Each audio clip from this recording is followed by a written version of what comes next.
개구리는 두 개의 뒷다리로 힘차게 점프를 합니다.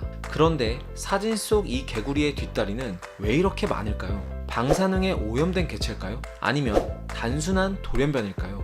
놀랍게도 이 개구리의 뒷다리를 이렇게 만든 범인은 바로 기생충입니다. 오늘 에피소드는 살벌하리만큼 똑똑한 기생충에 대한 이야기입니다. 다른 영상들처럼 기생충의 끔찍한 모습만 소개하지 않겠습니다. 기생충에 대한 과학적이면서도 놀라운 이야기 지금 시작합니다.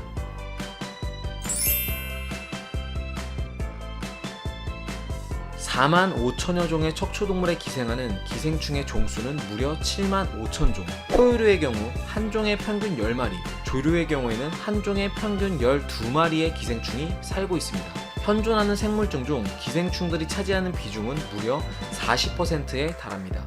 인간은 다양한 약물을 통해 인간 몸에 기생하는 기생충들을 거의 전멸시켰지만 자연계의 사정은 그렇지 않습니다. 바로 이 다리 많은 개구리가 대표적인 예죠. 이 개구리의 몸에는 리베이로이아 흡충이 살고 있고 바로 이 기생충이 개구리 다리를 이렇게 만들었습니다. 한낱 기생충 따위가 이렇게 놀라운 일을 벌이다니 정말 기막히지 않나요? 리베이로이아 흡충은 개구리가 올챙이였던 시절 다리가 나오는 부위에 기생하면서 개구리의 다리를 기형으로 만듭니다. 올챙이가 개구리가 될 때 뒷다리가 만들어지려면 비타민 A의 대사산물인 레티노산의 농도가 중요한데요. 농도가 높으면 다리가 많이 생기고 너무 낮으면 다리가 잘 생겨나지 않습니다. 리베이로이아 흡충은 레티노산을 분비해 올챙이 체내의 레티노산의 농도를 급격히 높임으로써 다리가 더 많이 생겨나게 만드는 겁니다. 이 기생충 때문에 뒷다리가 한 개 더 생기거나 뒷다리의 모양이 이상해지는 등 여러 형태로 다리가 기형이 된 개구리는 새가 나타나도 도망가지 못하고 그대로 잡아먹히고 말죠. 실제로 실험을 해보면 기형 개구리는 정상에 비해 41%나 점프 거리가 짧고 물속에서 헤엄을 치는 속도도 37%나 줄어든다고 합니다. 이렇게 설명을 하고 끝내면 과학 드림이 아니겠죠? 여기서 중요한 질문 하나. 기생충은 왜 개구리의 뒷다리를 이렇게 만들었을까요? 그냥 개구리의 몸속에서 편히 살면 되지 않을까요? 굳이 개구리를 이렇게 만들어서 기생충에게 도움이 되는 측면이 있을까요?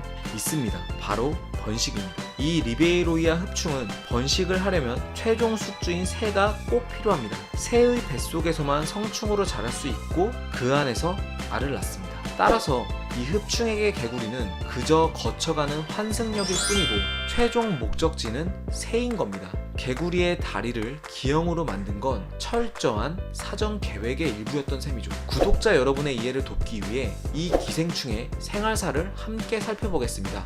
먼저 새의 대변을 통해 리베이로이아 흡충의 알이 물로 들어갑니다. 그러면 알은 물속에서 분화해 1차 유충 시기를 거치는데 이때 달팽이에게 잡아먹히면서 달팽이 몸속에서 개체수를 늘려갑니다. 달팽이의 몸속에 있던 유충들은 달팽이의 배설물이나 점액질을 통해 배출되는데 이때 유충을 세르카리아라고 부릅니다. 달팽이의 몸에서 나온 유충들은 다시 올챙이에게 먹히고 올챙이의 신체 중 다리가 자라나는 부위에 자리를 잡고 기생을 하면서 성장을 하죠. 이렇게 성장한 유충을 메타세르카리아라고 부릅니다. 끝으로 메타세르카리아 유충은 개구리의 다리를 기형으로 만들어서 새 같은 천적에게 쉽게 잡아먹히게 만들고 다시 새의 뱃속에서 성충으로 자라납니다. 이때 성충을 리베이로이아라고 부르죠. 그런데 이렇게 똑똑한 기생충이 과연 이 녀석 하나뿐일까요? 루코클로리디움 파라독섬이란 기생충은 달팽이의 몸 안으로 들어가며 달팽이의 눈을 향해 여러 가닥의 촉수를 뻗습니다. 촉수들이 달팽이의 눈에 도달하면 갖가지 색으로 변하는데 모양이 마치 초록색을 띤 맛 좋은 애벌레처럼 보이죠. 이 기생충에 감염된 달팽이들은 평소처럼 그늘지고 어두운 곳을 찾는 대신에 밝은 곳으로 나가려고 합니다. 애벌레 같은 눈을 달고 밝은 곳을 돌아다니는 달팽이는 새의 눈에 잘 띌 수밖에 없고 결국 새에게 쉽게 잡아먹히고 맙니다. 덕분에 루코클로리디움은 새를 운송수단으로 삼아 새똥을 통해 자신의 알을 사방팔방으로 뿌릴 수 있게 되는 거죠. 놀라운 번식 방법이지 않나요? 또 다른 예가 있습니다. 여기 배가 빨간 개미가 있습니다. 이 개미는 열대 밀림 바르콜로라도 섬에 사는 밀린 개미로 개미 선충이란 기생충에 감염된 상태입니다. 이 개미 선충에 감염되면 밀린 개미는 배가 빨갛게 부풀어 오르고 배를 하늘로 치켜드는 행동도 자주 합니다. 이런 행동을 하는 개미의 운명은 어떻게 될까요? 맛 좋은 열매처럼 보이기 때문에 새에게 먹힐 확률이 아주 높아집니다. 개미 선충은 자연스레 새의 뱃속으로 갈 수 있고 이곳에서 번식을 할 수 있게 되는 거죠. 새의 몸속에서 번식을 마친 개미 선충은 알을 낳고 이 알은 다시 새의 똥을 통해 밖으로 나옵니다. 그러면 밀린 개미들은 바보같이 이 똥을 다시 일개미 애벌레들에게 가져다 먹이고 결국 이렇게 개미의 몸에서 개미 선충의 생활사가 다시금 시작됩니다. 뿐만 아닙니다. 영가시는 곤충의 뇌를 조종해 자살을 유도하는 것으로 잘 알려져 있습니다. 영가시 성충은 맑은 물에 살면서 짝짓기를 하고 알을 낳는데 이 알들은 잠자리나 모기 유충에게 먹혀서 그 몸 안에서 성장한 뒤에 성충이 된 잠자리나 모기들이 육식곤충인 사마귀나 귀뚜라미에게 잡아먹히면서 다시 육식곤충의 몸으로 이동합니다. 영가시는 반드시 물에서 알을 낳아야 되기 때문에 숙조가 물속에 있어야 하는데요. 그래서 영가시는 곤충의 신경계에 작용하는 특정 단백질을 분비해 스스로 물에 빠져 죽게 만듭니다. 곤충이 물이 위험하다는 것을 잊게 하는지 아니면 체온을 높여 물가처럼 더 시원한 곳을 찾게 만드는지에 대한 정확한 사실은 아직 밝혀지지 않았습니다. 마음을 조절하는 기생충도 있습니다. 쥐가 고양이를 무서워하지 않게 만드는 톡소포자충이 대표적인 예인데요.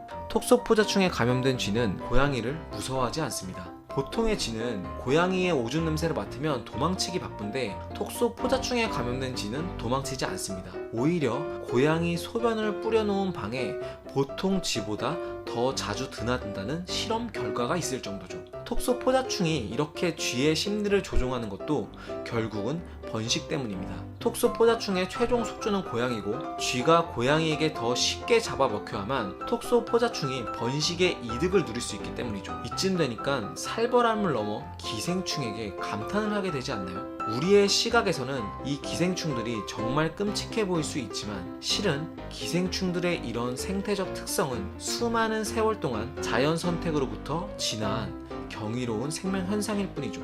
그런데 과연 기생충은 이렇게 끔찍하기만 한 존재일까요? 기생충이 다른 생명들의 진화에 중요한 열쇠 역할을 했다면 믿어지나요? 기생충에 대한 또 다른 얘기가 궁금하다면 다음 에피소드를 기대해주세요. 지금까지 과학으로 재미와 지식을 더해드리는 과학드림이었습니다. 이 영상이 유익했다면 좋아요와 구독을 꾹 눌러주세요.